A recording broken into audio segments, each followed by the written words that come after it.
वाल्मिक कराडच्या मागे अदृश्य शक्ती होती. त्यानं 3 लोकांना माझ्या समोर मारलं. कराडचा एकेकाळचा सहकारी विजयसिंह बांगरचा खुलासा. महादेव मुंडेंची हत्या कराडनंच केल्याचाही दावा. माझ्या समोर वाल्मिक बाबूराव कराड ह्या व्यक्तीने 3 लोक माझ्या समोर मारलेले.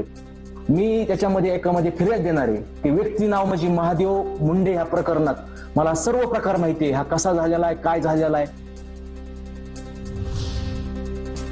कृष्णा आंधळेला तात्काळ अटक करा, अन्यथा कठोर निर्णय घेणार. संतोष देशमुखांचे बंधू धनंजय देशमुख यांचा इशारा. हत्या प्रकरणातील आरोपी कृष्णा आंधळे अद्यापही फरार.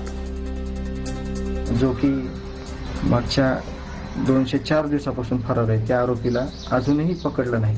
त्याच्यापासून आमच्या जीविताला धोका आहे, म्हणून लवकरात लवकर त्याला अटक करावी या मागणीसाठी मी स्वतः कठोर निर्णय घेत आहे. वाल्मिक कराडला नाशिकच्या कारागृहामध्ये हलवलं जाणार. कराडच्या जिल्हा कारागृहातून संशयास्पद हालचाली, सूत्रांची माहिती. तर कराडच्या जीविताला धोका असल्याची देखील माहिती. बीडच्या माजलगाव पोलिसांनी 15 किलोमीटर पाठलाग करत 11 लाखांचा गुटखा केला जप्त. अंधाराचा फायदा घेत पिकअप चालक फरार. गुन्हा दाखल करून एकूण 20 लाखांचा ऐवज जप्त. 3 वर्षांपासून सातत्याने TV9 मराठी नंबर 1 बातम्यांचं एकमेव हेडक्वार्टर TV9 मराठी.